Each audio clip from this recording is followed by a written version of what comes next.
Joon-ho's badge was blocked by an invisible algorithm. His loyalty index had dropped by 1/10 of a point overnight. Behind it stood Seo-jin, his own manager, using a secret override to silence internal risk reports. But a buried audit trail and one quiet file would change everything. And the final twist proves, even the black card has its limits when the truth is documented. Monday, 07:58 a.m. The lobby of the Centertech headquarters shimmered under white LED panels. Clean floors, chrome lines, and a silent escalator. Everything designed to keep friction invisible. Joon-ho approached the turnstile like he had every morning for the last 6 years. Same badge, same rhythm. Tap, chirp, pass. But this time the badge chirped twice, short, sharp, and then glowed red. The stainless steel bar stayed locked. The embedded screen blinked with sterile efficiency. Access denied. Loyalty index below threshold. He stared at it. Not a word was misspelled, but his mind searched for error. He tapped again, slower, as if politeness could persuade a machine. Again, chirp, red. Same message. Behind him, the footsteps of arriving colleagues slowed, then adjusted course. No one said anything. No one asked. They simply flowed past him like water around a rock. A security guard near the front desk shifted his stance, but didn't make eye contact. It wasn't his job to explain algorithms. Joon-ho stepped aside, the metal bar still unmoved. His phone buzzed a second later. A system-generated email. Subject: temporary suspension of access. Body: per policy 14, your digital access is paused pending loyalty index review. Details attached. There were 2 attachments, a 3-page PDF with general policy language, and a second file, just 1 page, unsigned. Score: 0.57, required minimum 0.58. No other context, no reasoning, just 1/10 of a point between him and the building he worked in. He switched to guest Wi-Fi and opened his calendar. All appointments were still visible, including his 10 a.m. Compliance review all hands. A meeting he had helped organize, one he was now forbidden to attend. He called his manager, Seo-jin. She picked up quickly. "Probably a sync glitch," she said, almost too fast. "IT's been flaky since the last patch. Wait at the cafe. Don't make a scene." He didn't like how rehearsed that line sounded, but she had always been careful, always corporate. He told himself not to read into it, yet. The cafe across the street had clear glass walls and warm lighting, always one notch more welcoming than the building itself. He sat by the window, the building in full view, badge in hand. It felt lighter than usual, useless. At 08:14, someone slid into the chair across from him, Minso from documentation. She didn't say hello. Her voice was low. "When the index flips," she said, eyes fixed on her cup, "the badge goes black in the system. Some people call it the black card. No explanation, no warning, just locked." She took out her phone, tapped the employee app. Her QR pass glowed green and gold. Normal. Joon-ho opened his. The QR was still there, but now overlaid by a dark, semi-opaque filter. Black, like a blindfold, like a warning sign. "What happened?" she asked. He hesitated. "Last week, vendor logs showed misrouted records, patient data. I flagged it in an escalation thread, middle of the night." She looked up now, frowning. "And?" "I used bold language, marked it urgent, said there was systemic risk.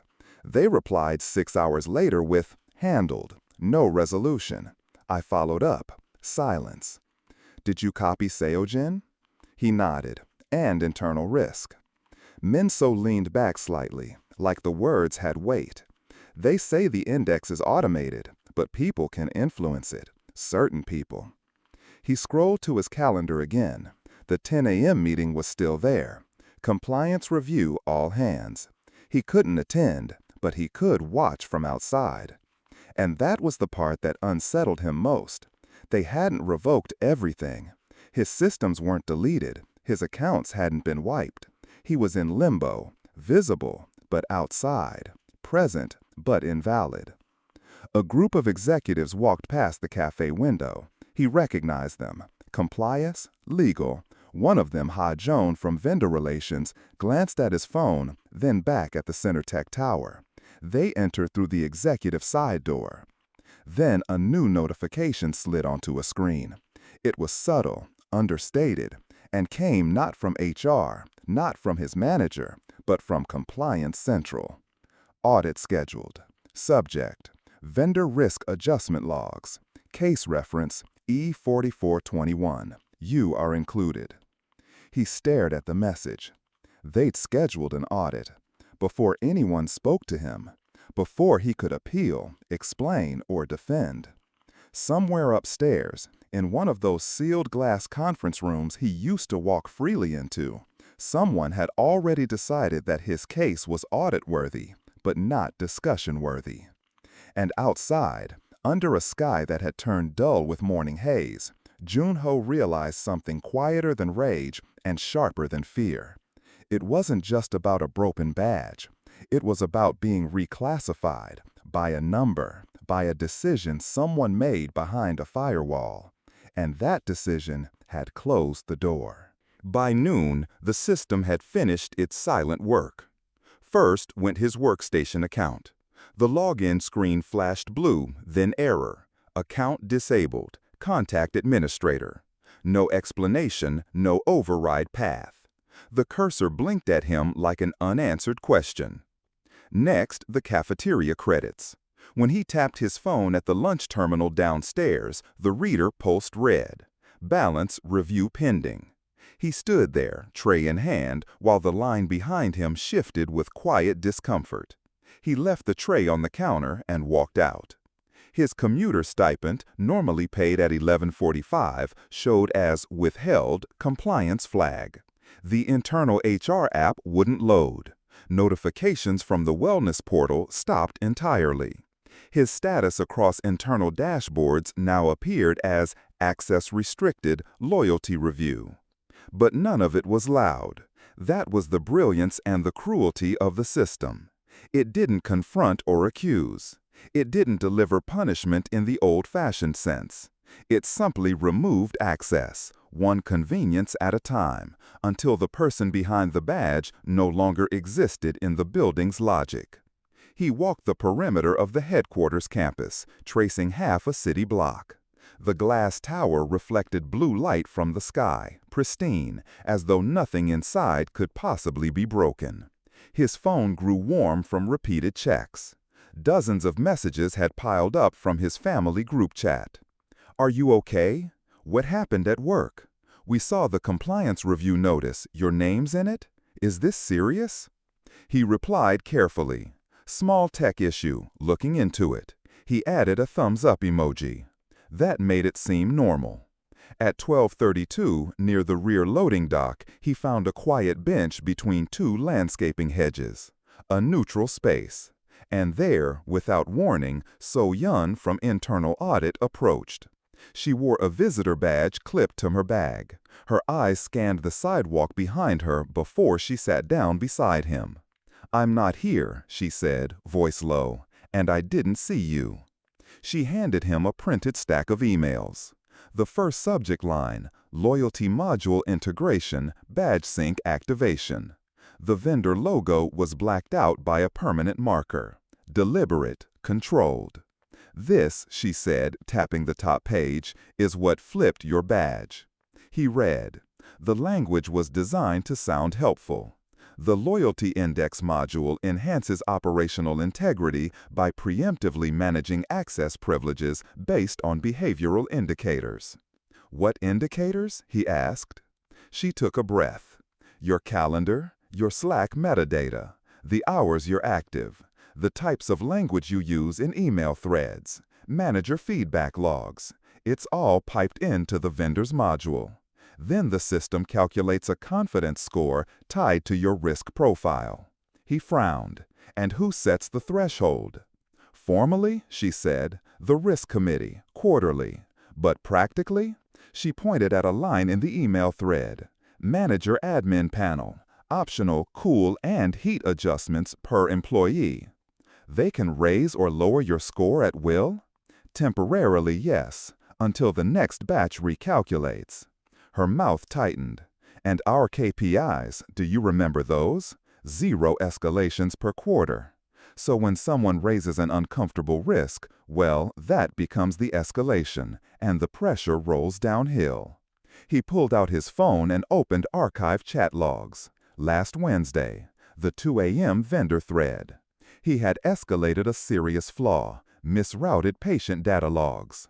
His language had been sharp, urgent. He'd written, "This can't be buried. We're compromising data integrity." An hour later, the bot had responded, "Please be mindful of tone and risk guidelines. Escalations outside managerial routing may be flagged." He hadn't noticed it at the time. It was buried between system timestamps. He looked back at So-yeon.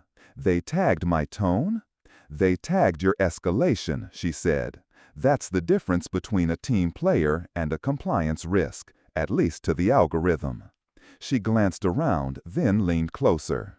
"You didn't hear this from me, but if your archive access still works, go into the shared drive. Search for a file called loyalty_override.csv.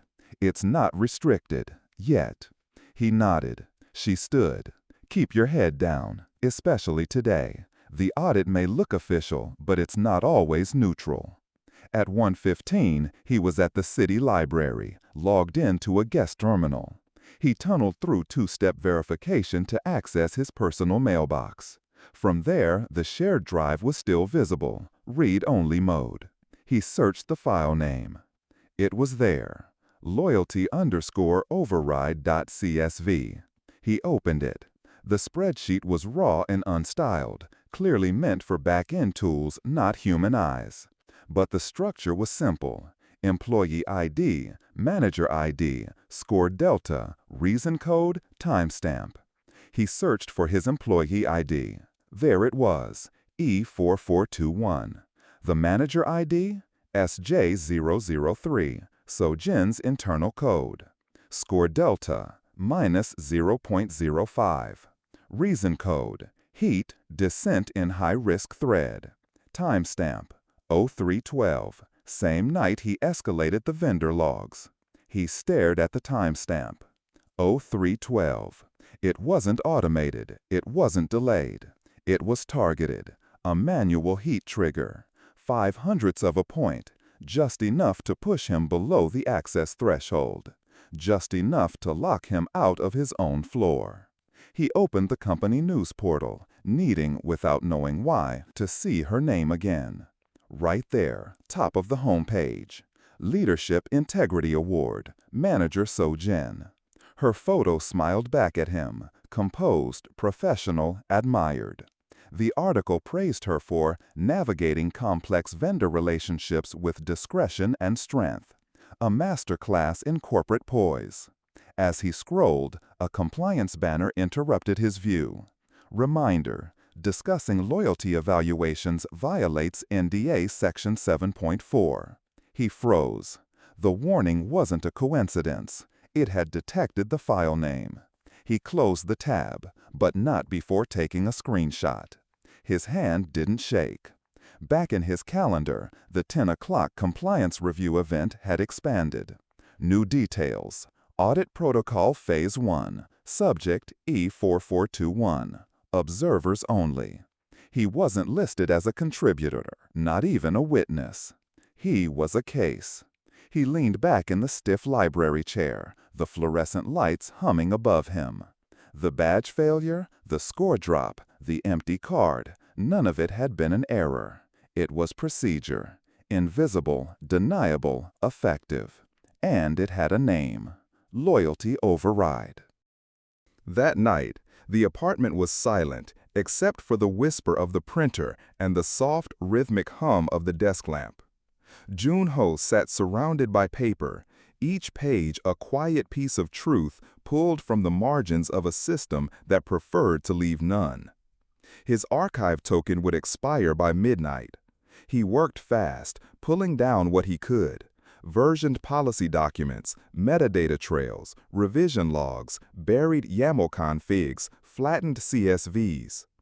Every file name read like a language he now understood too well. Loyalty module config.yaml, manager guidance v3.pdf, access override logs.csv. He opened manager guidance v3.pdf, skimmed the preamble. Empty language about leadership tone, cultural alignment, proactive flagging. It was in Appendix C where the truth lived, hidden in passive verbs and carefully padded clauses.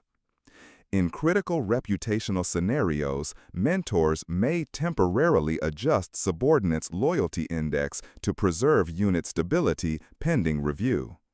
No signature, no changelog, just a timestamp and the phrase effective upon publication. He stared at it, the phrasing deliberate in its vagueness. Adjust, preserve, pending. All words engineered to keep accountability moving in circles. Then he found something older, a file buried deep in a backup folder from 6 months ago, loyalty_model.yaml. Inside, a section marked Mentor Override, True. Under it, a list of trigger conditions, cold and mechanical. Non-compliance tone. Activity spikes off hours. Escalation without manager approval. Each line was a mirror. Each item reflected something from his own week. Non-compliance tone. His flagged email about vendor data misrouting. Off-hours activity. His messages sent past midnight. Escalation without approval. His decision to loop in risk directly. They weren't random flags, they were programmable triggers. By 10:47 p.m., he had printed the entire policy tree. Pages covered the desk like evidence boards in a case with no assigned detective. He circled entries in red pen, drew arrows. Not because he needed to, but because the ritual of drawing lines gave him clarity. At 11:13, he sent a meeting request to Seojin. The response came 3 minutes later. In person not recommended during ongoing review. Please route through compliance. At 8 a.m. the next morning, he went anyway. He arrived early, wearing the same gray jacket he'd worn the day of his denial. The front desk scanned his guest code, then froze. The system now recognized him as Internal Review Limited Access. He was not allowed above floor 9. He sent a single message, "I'm here." 10 minutes later, Seojin appeared near the elevator lobby. No makeup, hair tied back, tablet in hand, blouse crisp, voice even. He didn't waste time. "You heeded my score." She didn't flinch. "I stabilized the team." "You flipped the lever that locked me out." "You were lighting matches," she said quietly, "in a room full of solvents." "The vendor misrouted medical records." "And if that becomes public, we don't just fix logs, we lose the entire contract. Finance would cut 20 people before lunch, you know that." He pulled a printed page from his folder, pointed. Employee ID E4421, Manager ID SJ003, timestamp 0312, same night I escalated. She hesitated, not long enough for denial, just long enough to show it landed. Then calm. "You signed the NDA like everyone else." Section 7.4. Discussing loyalty index decisions is grounds for termination. "I haven't invoked it yet. Don't make me." "You're threatening me with a rule that's only necessary because you used a hidden tool." "I used every tool I had," she said, voice thinning. "You think this was personal? You think I wanted to heat your score? I did it to keep the quarter from falling apart. You could have talked to me. I chose to survive the quarter." The words hung in the space between them, sterile and final. He didn't reply. There was nothing left to say in that hallway. By 11, he was back in his apartment. He opened the company's whistleblower portal. There was no login screen, just a set of encrypted fields, metadata tracking, and a quiet promise. Your submission is confidential. Retaliation is a violation of federal code. He attached everything. Loyalty_override.csv, manager guidance v3.pdf, loyalty_model.yaml, the screenshot of the news banner with Seojin's award, the comparison of timestamps, the chat with the audit bot, his flagged email thread. He didn't write a manifesto, just a single, clear explanation. My score was manually heated by my mentor after I escalated a vendor risk. The override mechanism is not documented to employees. It directly affects badge access. The justification was reputational stability. This is a systemic failure. He clicked Submit. He knew metadata would trace it back to him. He didn't care. At 2:03 a.m., his phone buzzed. Action required. You have been added to the compliance cooperation list. A second message followed. Audit interview rescheduled. Check your portal for details. He stared at the screen for a long moment, then typed one message to So-yen. It's out. No reply came. At 7:20 the next morning, he searched the internal directory. Her name appeared, but her status had changed. Suspended pending review. She hadn't betrayed him. She had backed him, quietly, and now she was paying for it. He sat back from his screen, the room still, his breath steady. A part of him wanted to feel triumphant, but what he felt instead was something colder. Not regret, not guilt, clarity. The system wasn't broken. It was doing exactly what it was designed to do. He walked back toward the headquarters just after dawn, the city still quiet, the glass building catching the first sharp glint of sunlight. His steps were steady. In one hand, he carried a simple paper folder, matte brown, corners softened, pages inside organized with numbered tabs. It was the last analog weapon in a world that trusted only systems. In the marble-tiled lobby, where every reflection felt like a camera and every security guard looked through you rather than at you, he saw a familiar figure near the potted plants by the east wall. Jin-woo, Information Security. Clean haircut, no visible badge, phone in hand, unreadable expression. "You didn't hear this from me," Jin-woo said before even making eye contact. Joon-ho nodded. "Worm backup caught overnight deltas. Someone modified Appendix C at 0116. They changed the file, backdated it 3 months. And the system noticed?" Joon-ho asked. Jin-woo gave the faintest of nods. "They forgot one thing. We hash every version of the policy library. SHA 256 on publish. Immutable logs. The timestamp doesn't lie. Can you prove the chain of custody? If the audit asks the right questions." Joon-ho's grip tightened on the folder. "Then I'll make them ask." By 0712, he was seated at a quiet table in the records office, filling out a formal right to explanation request. It was a precise data protocol, rarely used, often discouraged, but valid. The language was deliberate.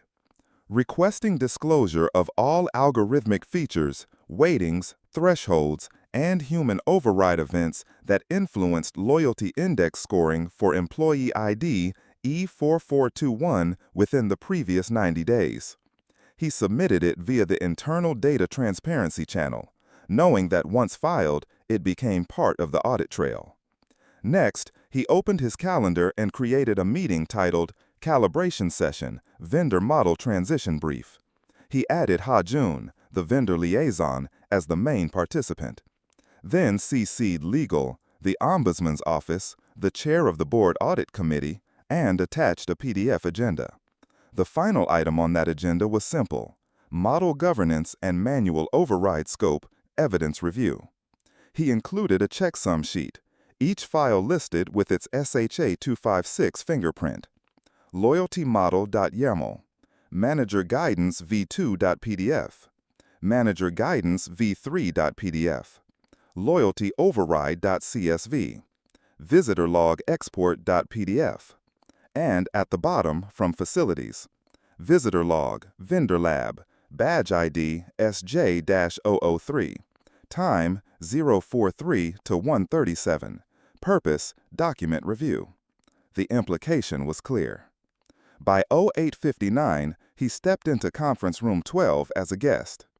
It was colder than the rest of the floor, the kind of room built for precision, not comfort. On the whiteboard, someone had scrawled the title in black marker: Audit, Loyalty Module, Scope, Access, HR, Vendor. The room's layout had been optimized: 6 audit observers, 2 vendor representatives, 1 internal counsel, and a single empty seat labeled Internal Audit Liaison, So Yeon's chair, still vacant. Across the room sat the audit chair, a composed man in his 60s, posture firm, eyes sharp. He nodded once to acknowledge Joon-ho's presence, but did not smile. So Jin entered moments later, her heels silent on the carpet. She wore charcoal gray, her hair pulled back in a tight clip. An envelope rested under her arm, thick, sealed, printed with the department's watermark. Behind her came Ha-jun, the vendor rep. He placed his laptop on the table, uncoiled a single USB cable, and plugged in without a word. His expression was unreadable.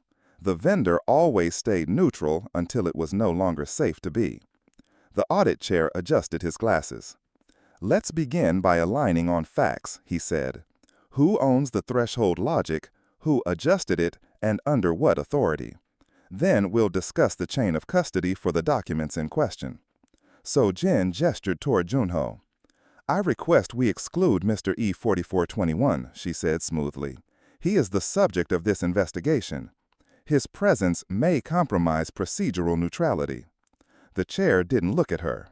He looked at the folder in Joon-ho's hand. "He's the only one who brought us paper," the chair said. "Paper is underrated. He stays." Ha-jun tapped at his keyboard. The vendor dashboard loaded on the monitor at the front of the room, a beige utilitarian interface built for back-end clarity, not aesthetics. He clicked on a tab labeled Overrides. A table filled the screen, no stylization, just rows of raw data. Employee ID, score delta, reason code, actor ID. Joon-ho's eyes scanned the columns. The numbers weren't just values, they were stories. One row, E4421, score delta minus 0.05, reason, heat, descent in high-risk thread, actor, SJ003. The chair turned toward So-jin. "We'll begin with your envelope." She hesitated, then slid it across the table. The chair unsealed it, removed a neatly clipped document, and began reading silently. Then he stopped. "Interesting," he said. He turned the document toward the others. It was a printed version of Appendix C, the same one from Manager Guidance v3.pdf, bearing a signature block dated 3 months prior. The chair didn't raise his voice. "According to the worm backup," he said, "this document was altered at 1:16 this morning. That version was published with a new hash, mismatched from the original entry. Yet here, the document claims a backdated timestamp." He flipped a page. "Effective upon publication, but the logs say otherwise." He looked across the table. "Let's talk about backdating." The story of the room didn't unfold like a debate. It revealed itself as a timeline. InfoSec laid it out with forensic precision, a printout ledger of immutable file hashes. Each line a digital timestamp, sealed by the system's worm, write once, read many backup protocols. The entries were clean and consistent, marching in predictable intervals, until one deviation blinked like a warning light. 1:16 a.m. Appendix_C.pdf. Hash mismatch. Action replaced. Metadata, effective upon publication, backdated to Q1. The chair ran his finger down the column slowly. "That's not just a late-night edit," he said. "That's a forgery with a digital footprint." Facilities followed with their own documentation. Visitor log, vendor access terminal, badge ID SJ00, entry time 0043, exit 137, purpose document review. The camera feed showed no hesitation. Seo-jin had entered the vendor's restricted lab with administrator credentials and printed permissions. Nothing sneaky, everything legitimate, on paper. But the act itself, the timing, the override of a clause that hadn't existed the day before, it spoke volumes. When the chair turned to Ha-jun, the vendor rep didn't even try to deny it. The module allows manual score modulation, Ha-jun said, reciting from a compliance-tested script. Temperature controls, heat or cool, can be activated by certified managers under the Operational Risk Safeguard Protocol. He said the phrase like he'd said it 100 times before, as if that made it less alarming. To prevent what, exactly? The chair asked. Operational escalations, Ha-jun replied. Reputation-driven risk spikes, flagging behavior anomalies. Or, Jin-woo interjected, to quietly push people out of the system. A beat of silence followed. The evidence was no longer just technical, it was emotional, ethical. The chair folded his hands. Why? He asked Seo-jin. Not a challenge, a request for context. Seo-jin didn't reach for her script. She looked at the table, then at Joon-ho. Her voice, when it came, was stripped of protocol. 2 quarters ago, she said, we were warned. If another escalation went public, vendor, internal, whatever, the budget would be restructured. Audits would trigger layoffs. We were on a cliff. She exhaled, as if the truth had been waiting to come out. A leak, a headline, and my entire org would have shattered. So I used the tools. I cooled tensions in marketing, heated the outliers in compliance. I bought time. It wasn't about him, she said, nodding toward Joon-ho. It was about all of us. But the pattern, Jin-woo said flatly, shows otherwise.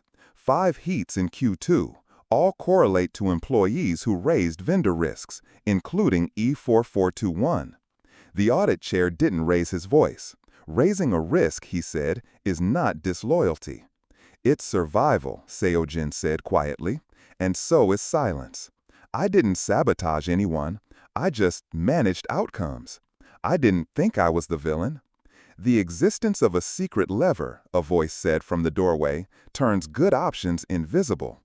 They turned to see So-yeon, standing just inside the threshold. Her visitor badge clicked to a temporary lanyard, her hair pulled back, dark circles beneath her eyes, but her expression clear. I've been reinstated, she said, for the scope of this interview. She stepped forward and laid a folder on the table. These are the original launch emails for the loyalty module, she said, dated the day it went live. Appendix C didn't include the mentor override clause. It was added later, quietly, without board review. The chair opened the folder. The email timestamps matched the model's activation date. The clause was absent. Absent because it didn't exist until it was needed. The printed envelope Seo-jin had brought, her supposed proof, looked dull now under the conference room's fluorescent lighting. The ink slightly browner than before, the signature line artificially precise. The chair closed his notebook with finality. This committee will recommend suspension pending full review for Manager Seo-jin, he said. Further, we will recommend termination of the vendor contract for failure to disclose override mechanisms in breach of governance expectations. He looked at Ha-jun. Prepare a remediation plan. Immediately, the loyalty module is to be removed from badge access control systems. All affected employees must be notified and restored with full review. Finally, the chair turned to Joon-ho. Your access will be restored today. You will receive a formal apology and be offered a transfer. Data Governance Division. You will not return to your previous team. That is the price of this morning. Joon-ho didn't argue. He nodded once. He had always known there would be a price. By 2:15 p.m., he stood again at the turnstile. He tapped his badge. Green. The gate slid open with a soft mechanical click. He stepped through. A few people looked up, most didn't, but 1 or 2 recognized him, and the change. A message landed on his phone. Formal apology. We regret the operational impact of the loyalty module. Your record has been corrected. Followed by another. Working group invitation. Help draft new criteria for escalation governance. He passed the cafe where he'd once sat with a disabled pass and bought a new notebook. Paper, bound, heavy. The kind meant for things that couldn't be deleted.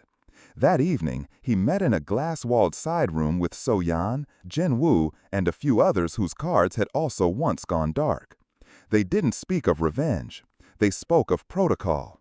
What would replace the black box system? Time-stamped reviews, documented justification, open access recusal logs. No single manager would hold unilateral power again. They didn't pretend it would be quick, but it would be written. Afterward, he received a text. 3 words. I am sorry. From Seo-jin. He stared at the screen until it dimmed. He typed, erased, retyped, and finally sent nothing. He would see her again. Not in anger. Across a table. Across procedure. Where reputations weren't decided by scores, but by actions. The next morning he arrived early. The same badge, the same turnstile. He tapped once. Green. He tapped again. Still green. Old habits took time to soften. At 9 o'clock, he would join the working group tasked with writing the new playbook. This time, one that didn't require redactions, whispers, or secret toggles. The audit would not end in that room. It would spread, slowly, thoroughly, like medicine through a sick system. Bitter, necessary. He pressed the elevator button and watched the numbers climb. Somewhere above, a storage server still hummed quietly, holding the hashes that held the truth. Somewhere below, a vendor prepared a final exit briefing. The elevator doors opened. He stepped inside, folder tucked against his chest. In the stainless steel wall, he caught his reflection. Not a hero, not a rebel, not even a symbol. Just someone who had refused a hidden lever. He thought of that first morning screen, the line that had tried to reduce him to a number. Access denied. He smiled, not with joy, but with understanding. Access, he realized, had always been something bigger than a door.